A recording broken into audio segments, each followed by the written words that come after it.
Hello and welcome back to Bicycle Legs and the first episode of a brand new series, which is called Bicycle Legs Discovers Rush. And today my guest on this show is Grant Arthur from the wonderful Grant's Rock Warehouse. How are you doing this morning, Grant? Good. Nice to see you. Thanks for having me on. Oh, thanks for being on and thanks for being my sort of guinea pig and Hey, doing that's this. okay. I'm used to that. I like that. So just to give people a little bit of an idea of why I'm doing this show is I have to confess a terrible, deep, dark secret. And that is I've never gotten into Rush. What happened was about 12, 13 years ago, I had an old friend who's unfortunately no longer with us. And he and I used to swap CDs with each other all the time and discover music that way. I got him into Marillion. He got me Porcupine Tree, so on and so on. We both ended up traveling down to Sydney to see Yes together. So we loved our music. He gave me Rush's debut album once. And I took it home and I listened to it a couple of times and I thought, it's all right. And I just never went any further with the band. Come to about a year or so ago, maybe a bit less, I'm watching The Contrarians, which, of course, Grant and I both appear on regularly, and they do one of their worst album shows. And it's on Rush. And it's Rush's first album. Well, and so I go, oh, good Lord, I need to give this band another chance. So I thought, rather than just going and exploring the catalogue, I would ask some of my music friends that I've made on the internet and that sort of thing to give me suggestions about what Rush albums they think I should go with, and we'd make a show out of it. So this is what you're viewing here. So what I'm going to do is I'm going to hand it over to Grant now, and he's going to tell me the album assignment that he gave me as my first Rush album to listen to. He's going to give you a little bit of the history behind the album and why he picked this particular album for me to listen to first up. So take it away, Grant. all right, cool. Again, thanks for having me on. Bicycle Legs, I just wanted to start this out. I was a Rush when I was a kid. Gosh, we're talking 78, 77. I was listening to Rush back then. I would record the records onto like a cassette, and I would have like my little boom box and I would carry it around and play with it. And my friends and I, we would just all, I would carry my little boom box and we would listen to Rush all day. So Permanent Waves, I remember the day it came out because my mom and I were going to go and grab some food. And I remember being all excited. So we're talking Permanent Waves came out January 14th, 1980 in the United States. It's the 7th studio album. Now, this is the album that is my favorite Rush album. So that's why I gave you this assignment. I think that this record is where everything all comes together. Like you mentioned, like the first album, which was very Led Zeppelin-y, very, shall we say, rudimentary. It's more raw. Once they got Neil Peart into the band, things started to open up. Permanent Ways is like the record where they started to hone in everything. This is the album that came out before Moving Pictures. So the songs are still, they're not quite, I don't want to say epics, because 2112 was basically full of like long songs. Things are starting to get honed in and much more, shall we say, radio friendly. So on this record, we've got Spirit of the Radio, Free Will. There are still a little bit of progressive rock here, though. Jacob's Ladder, and the 9-minute closer, Natural Science. But see, what I like about this record is that it covers a little bit more friendly stuff, but then it still has that prog element, if you want to look at it that way. I some people look at Rush as being progressive, but I never really looked at them in that sense. But you still have both of those things. This record was recorded at Le Studio in Quebec. And again, this record was produced by Terry Brown. So you've got Terry Brown still producing. He's produced everything except for, well, actually, he's produced everything. We've got 2 more albums after this, Moving Pictures and Signals, and then Terry Brown's out of the picture. This record reached number 3 in Canada, and in the UK and the US, it reached number 4. So this was very successful for the band. The song, or the single, Spirit of the Radio, was released in February 1980. And how did that do? I can't remember. I think that was fairly popular because I remember back in the day when I was a kid, they played it all the time. In fact, they played a lot of songs from this record. So some people think that Moving Pictures is their favorite record, or maybe Hemispheres. Me, I go with Permanent Waves because I think this is where everything came together. So I'm throwing it over to you, Bicycle Legs. I'm trying to start you out on a good track. Some people might have thrown you out on Moving Pictures. I don't know, but we're going to go with Permanent Waves. So yeah. No, well, let's start with that. And I appreciate it. I appreciate the choice, and I appreciate the thought that went into it. And this was a great album for me to listen to. I've listened to it a few times, including one time to make some notes on each song. Okay. So we'll go through it track by track. The other thing I should mention is it may not be so weird for me as an Australian not to have gotten into Rush back in the day, simply because they weren't very big here. Right. They just never really cracked it in Australia. So, I don't remember any of their songs ever being played on the radio and that sort of thing. So it's just like one of those strange things. Yeah, it's one of those strange things. It's like, like in America during this whole era, we still had Styx, and I don't know if Styx was ever played over there.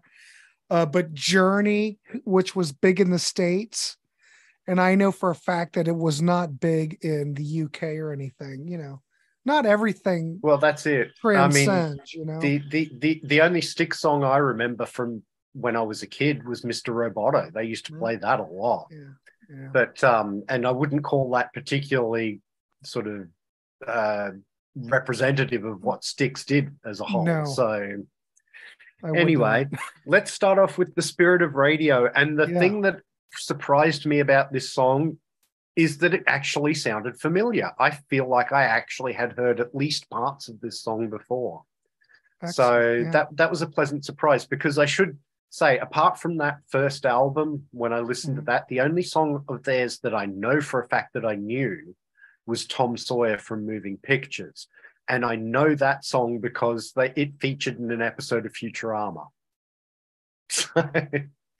Hey, if it comes back to Futurama, what can you say? Exactly. But but that song here is also considered like the biggest Rush track there is. Yeah. Me personally, I don't want to ever have to hear it again, Bicycle Legs, but it's okay. It is what it is. It's very well thought of. I much rather like the material on Permanent Waves. Yeah. But I found that I found this song was quite radio friendly, as the title would suggest, but it still has some sort of proggy moments with slightly different, time signatures, to throw in a sort of bar of 7/4 just to make it feel a little off kilter. And then there's that odd reggae bit towards the end. I didn't know quite what they were doing with that, but on the whole, I really quite like this song, and I could understand why that would have been a song that did get played on radio a lot. So yeah, it still gets played here quite a bit. Yeah, probably that and Tom Sawyer, the 2 tracks that really get played here. Yeah, but like I said, no, you got Spirit of the Radio, Free Will, and Entre Nous are the 3 big tracks on this record. Yeah. So the next song is Free Will. And I thought this one has some, despite, again, as you say, being a sort of a radio friendly song, again, has some really nice, tricky time signatures in it. I also felt like this song has a bit of a new wave feel, which I appreciate coming into this, because as much as people call Rush a hard rock band or a progressive rock band or whatever they want to call it, I love progressive rock, but my first love musically was new wave. That's what I got into as a young kid. So this song really does sort of hook me in. I really like the instrumental middle section of this song too. It's really, really cool. And I just made in my note when I was listening to this song, I said, these three can really play. And it's like, that's the interesting thing. I didn't have an appreciation of how good of musicians these three guys are or were. Oh God, yeah. So and even on a relatively, straightforward 4-minute song like this, they really show some chops. But think about it. If you were presented with the first album, you would never know the chops that these guys have. Yeah, exactly. You have to go into like the later records to really find that out. Yeah, exactly. So, yeah. So then you've got Jacob's Ladder, which has that sort of moody opening to it. It's a less up-tempo song than the first couple, and it is a more adventurous, more proggy song. I made in my notes, I said that Russia's prog is different from European prog, but it's also different from US prog. It's a little bit of a different beast than either of those kinds of music. Mm-hmm. And I love the quiet synthy middle section of this song too. It's really, really cool. Yeah, I love that track. And I also said that this track almost has a bit of a sci-fi sound to it, which I really, really liked. Yeah, so, I totally agree.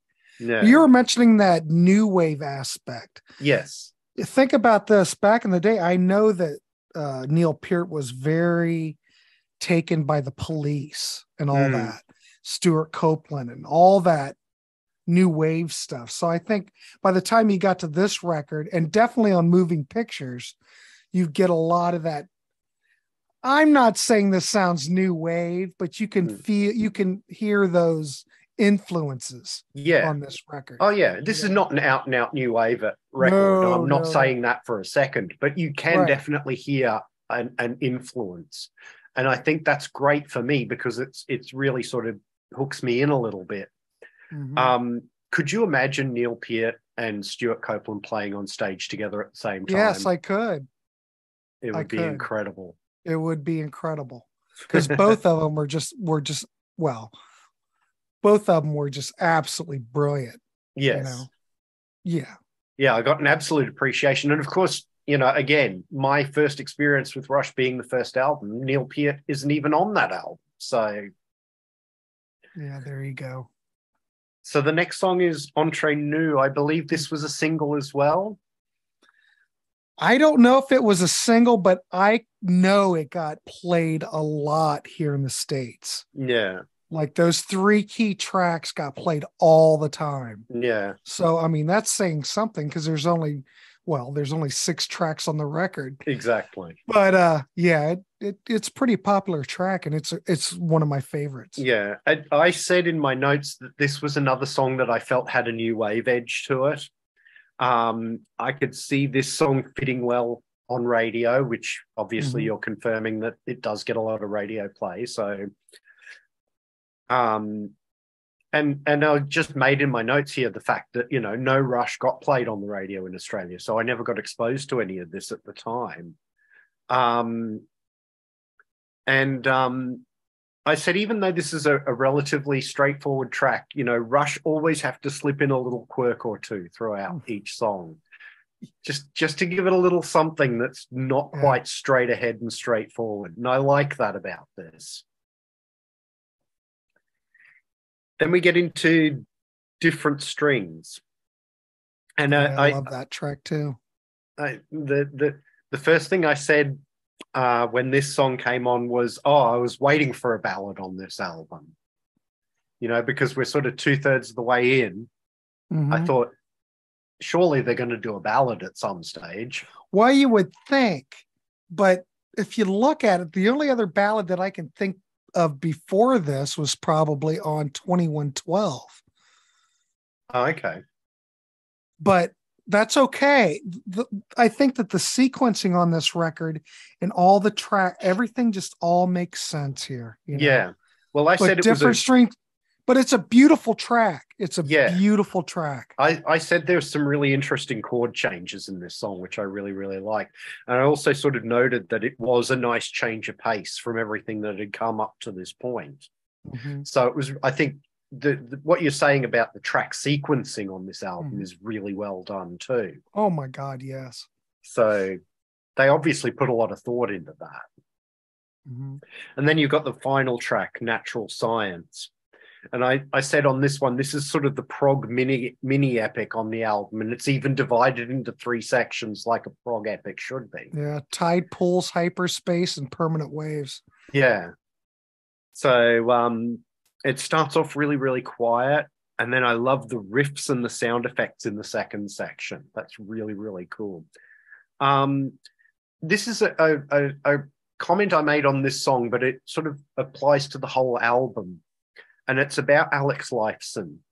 And that is, as a guitar player, I don't know why, but I had in my head that he was going to be a really shreddy guitar player. And I found throughout this album that that's not really the way he plays at all. He's great with the riffs. And then when he solos, his solos are actually really sort of lyrical and melodic. And I really, really like that. Yeah, I think this. Yeah, they're not the sort of million mile swarm of bees kind of guitar. Yeah, solos. he's not a shredder guy. Yeah, he plays to the song, and I think as far as it's good that you mentioned that, because I think on this record, I think as far as his tone and what he plays on this record, I think this is probably like one of his best examples of his. I think this is probably his best example of playing, because we're not into that whole later era where it's much more of a soundscape type of thing. Here it's just pretty much, he's still just, it's pretty raw, and it's just like, let's plug into a Marshall Plexi and go. Later on, it's much more of a soundscape kind of thing. It's kind of like a Andy Summers type of a treatment. Here we don't have that. It's just Alex just doing his thing. And if you really want to hear Alex Lifeson and what he does, well, this is probably the record for you. And I would say that this continues on to Moving Pictures as well. Yeah. I mean, they're both kind of similar, but yeah, Moving Pictures is yet more commercial, I would say. And the song structure gets even, here, I mean, Bicycle Legs, we're still, Natural Science is 9 minutes. Yeah. Jacob's Ladder is 750.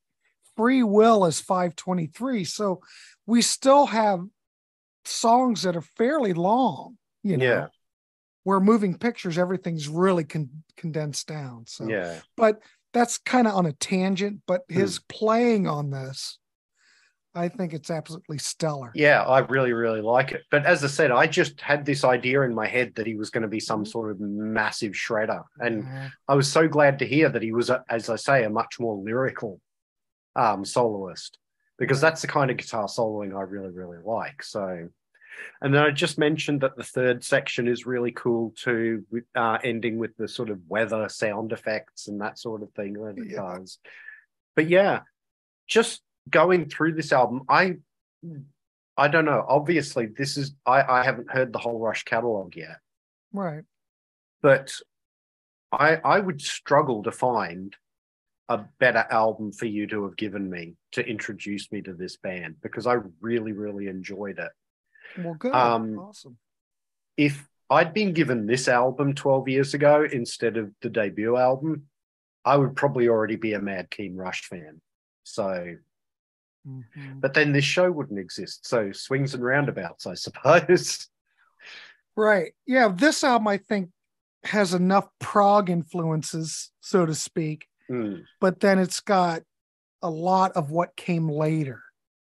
You know, some people think that maybe Moving Pictures perfected everything, and Moving Pictures is considered the best Rush album.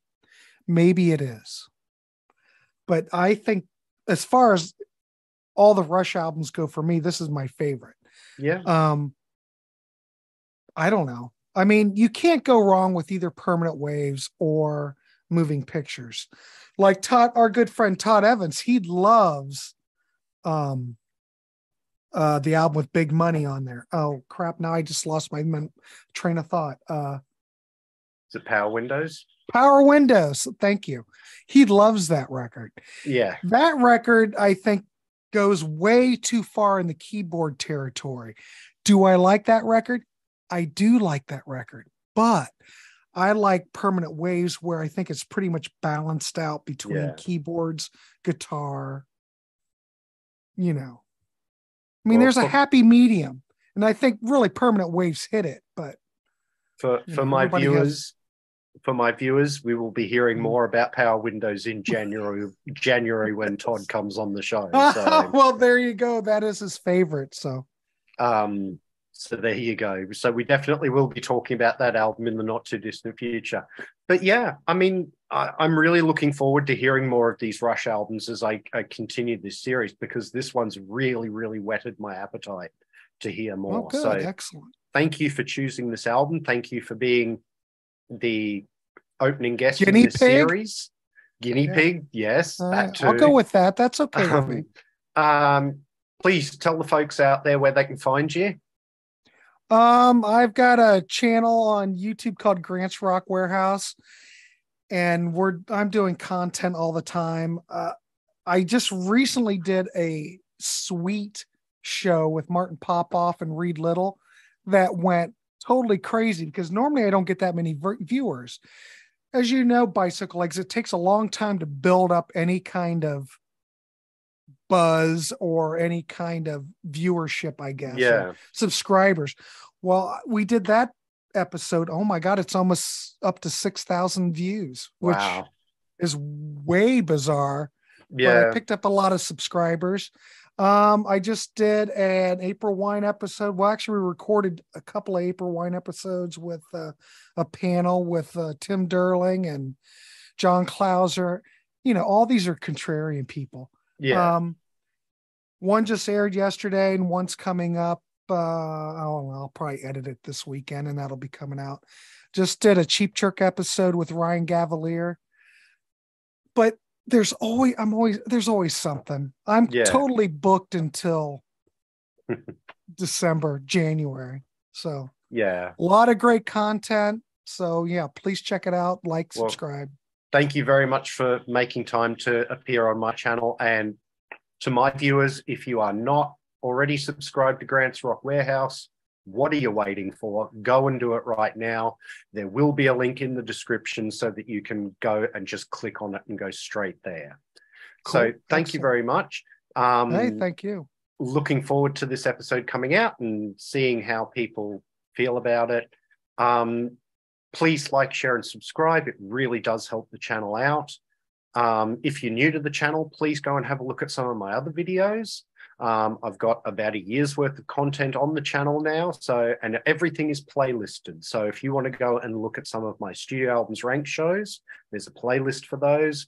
Or if you want to look at my In Defense Of series, there's a playlist for those, or my reviews playlist, etc., etc.